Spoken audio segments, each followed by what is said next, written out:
Soledad Barruti, ya está con nosotros. ¿Cómo te va, Soledad? ¿Bien? Bien, ¿vos? Bien. Tan joven y ya escribiste un libro. ¿Viste? Sí. Bien, o sea que te esperan muchos por delante. Ojalá. Les voy a mostrar el libro que escribió Soledad, Mal Comidos. Ahí va. Mal Comidos es un libro de unas 400 páginas. Sí, más o menos, sí. No vi cuántas, digo por el volumen y el peso que tiene. ¿Cómo la industria alimentaria argentina nos está matando? Bueno, el nos está matando es...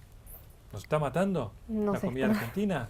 Sí, no es la comida nada más, es la forma de producirla. O sea, el libro en realidad lo que hace es rastrear cómo se producen los alimentos en nuestro país y qué efecto tiene eso, no solamente en nuestra mesa, si bien obviamente el primer disparador, el despertador de todos está en el plato que te servís, sino que empieza antes, empieza en el campo y tiene efectos también medioambientales, de salud, culturales. Nada, ¿Y cómo se te ocurrió variados. escribir el libro? ¿Qué antecedentes de haber trabajado en esa área? Mira, sí, yo trabajé bastante en temas de comida, pero siempre desde el lado más gourmet, más desde las salidas, del aspecto cultural, por ahí de algunas tendencias alimentarias, pero siempre tuve como un interés muy grande en la investigación y en estos temas en particular hay un montón de producciones, de crónicas, de investigación periodística afuera muy fuertes sobre lo que es el trazado, la matriz productiva de Occidente. Y acá no había mucho, pero cada uno de esos libros te va haciendo como una especie de lectura global de la situación. Entonces yo un poquito fui tirando como de todos esos hilos y me di cuenta de que acá había que hacer algo así.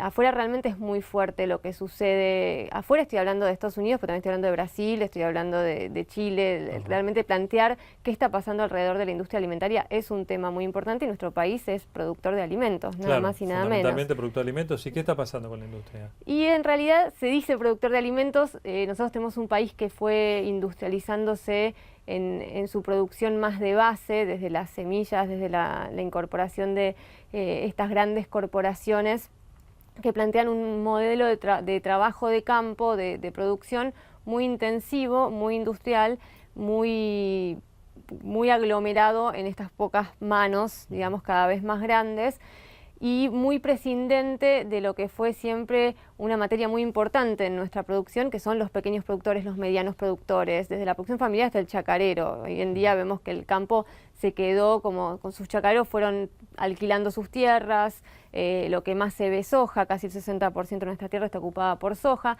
y eso trae obviamente un montón de situaciones, desde migraciones rurales muy importantes, crecimiento de población periférica a las ciudades, al mismo tiempo una gran dependencia de estas personas de los planes del Estado. Y después, bueno, un castigo a lo que son la que es la propia materia sobre la que trabaja el campo, que son los suelos, que es el agua. Las poblaciones periféricas, esas producciones también la pasaron bastante mal con el uso indiscriminado de agroquímicos que se dio en nuestro país.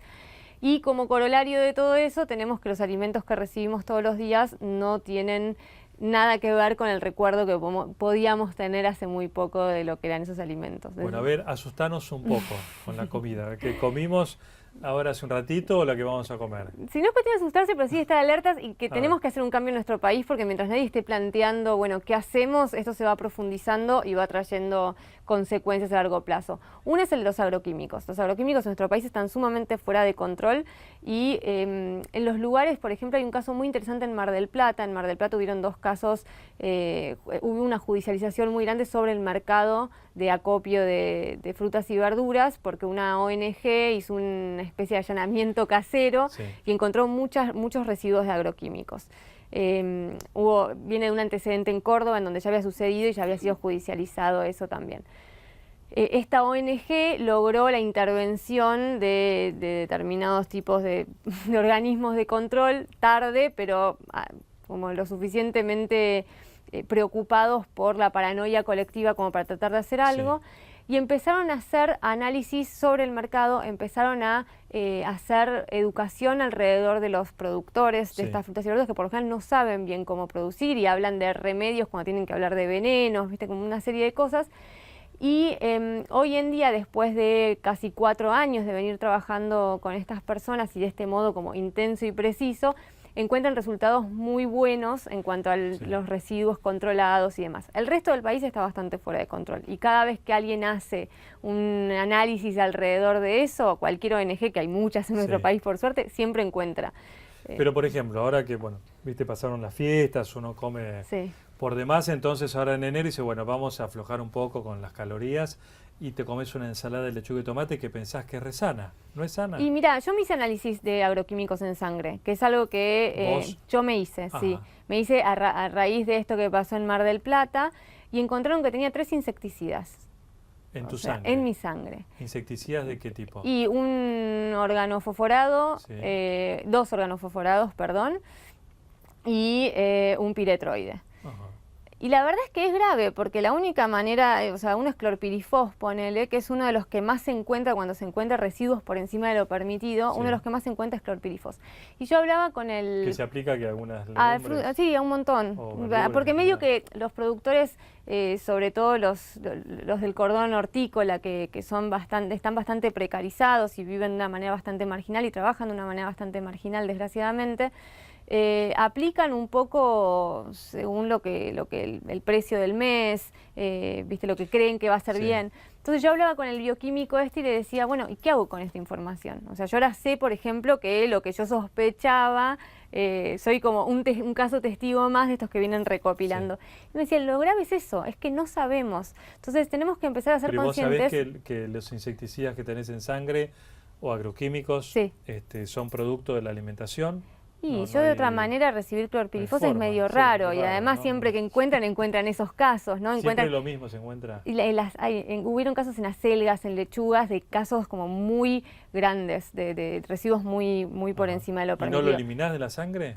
Lo que me decía el bioquímico es eso, todavía no se sabe. Todo esto es un fenómeno muy reciente, tanto la exploración como los efectos que puede tener la combinación de estos productos y lo que se llama intoxicación crónica, que es diferente a la intoxicación aguda. Vos cuando tenés los ensayos de los distintos agroquímicos, viste, y te dicen los efectos que puede tener, se hacen sobre intoxicación aguda. Vos vas y te tomás un vasito de eso o justo, no sé, inhalaste por demás y te intoxicaste. Agudo, claro. Exacto.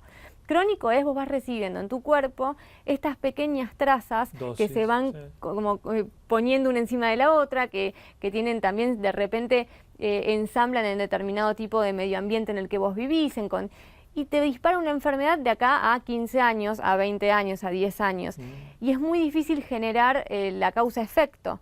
Si bien cada vez, obviamente por estudios epidemiológicos y estudios a larga data, cada vez se van dando más explicaciones precisas, es difícil. Ahí, Soledad, hay un tema de control sobre, digamos, quien aplica esos insecticidas. No es que hacen mal, digamos. Hoy por hoy en el mundo es muy raro o incluso caro consumir productos puramente orgánicos. Sí, es una producción más cara en el mundo, pero cada vez es más frecuente, cada vez más raro. La producción orgánica y agroecológica en el mundo fue la que más creció incluso en épocas de crisis. O sea, cada vez es más frecuente. Sí, todos querríamos comer sin ningún agroquímico, pero claro, sí, son dos como variables. Por un lado está, bueno, a qué matriz productiva adherimos, si es a la de agroquímicos, industrial y demás, y por otro lado está que somos un estado en el que todo esto está dándose fuera de control.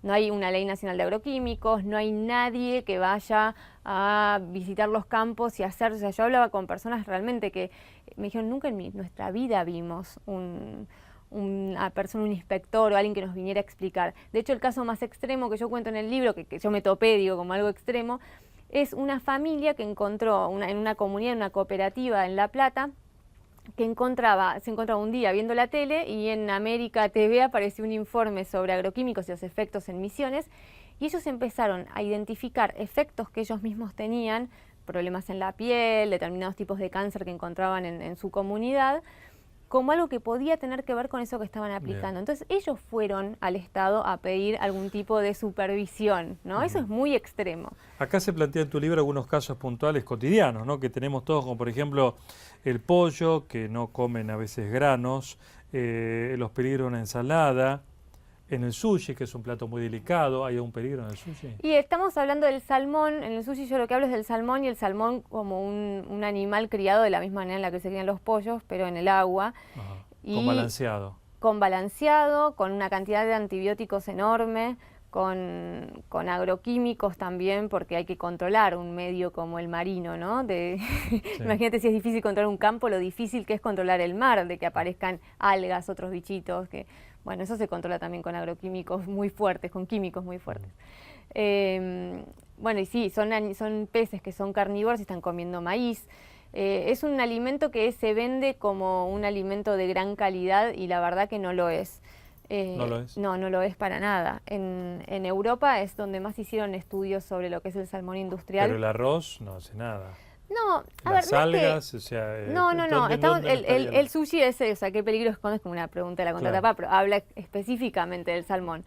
O sea, a lo que apunta el libro es a como reflexionar alrededor de la producción industrial como una producción que genera más alimentos, es cierto, genera sobre todo más alimentos cárnicos, no genera ni diversidad de frutas, ni diversidad de verduras, ni siquiera diversidad en lo que son los cereales. Claro. Genera pocos productos en forma intensiva en mayor cantidad, que van perdiendo su calidad y van teniendo efectos sobre nosotros. Poca variedad en la dieta. Poca variedad en todo, en el campo. Un campo con, o sea, una poca variedad en tu plato es poca variedad en distintos ecosistemas que se crean alrededor de los ambientes agrícolas, ¿no? Vos tenés un lugar diversificado y tenés un lugar más sano también. Cuanto más... Ahora, ¿qué opción le queda al lector de tu libro? Vos lees el libro, lo tenés, hiciste una investigación, tenés comprobado ciertos casos. Ahora, yo cuando voy a la verdulería o a la frutería, si le echaron la dosis exacta de insecticida o le echaron de más. No puedes saber, no tenés pistas para... al sabor. No puedes saber, no tenés pistas para eso. No puedo, o sea, carne, ¿cómo hago? El libro lo que hace es terminar con una cantidad de ejemplos que existen en nuestro país, que son muy concretos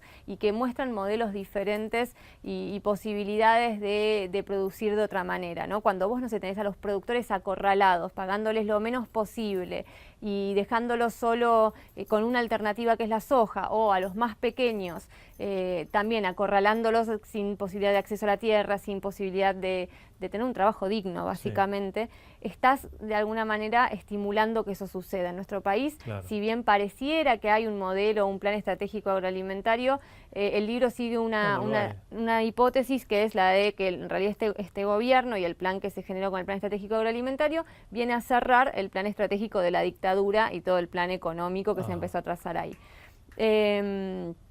La verdad que eso es como letal para todos.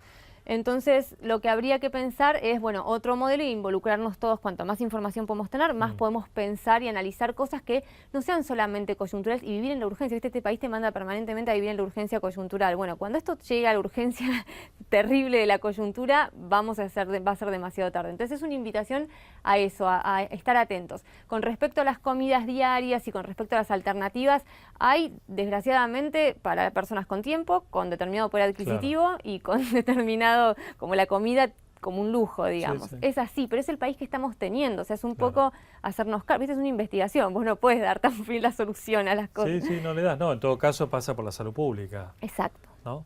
Por el control ahí. Pero creo que el SENASA tiene un número de inspectores que no alcanza nunca a poder...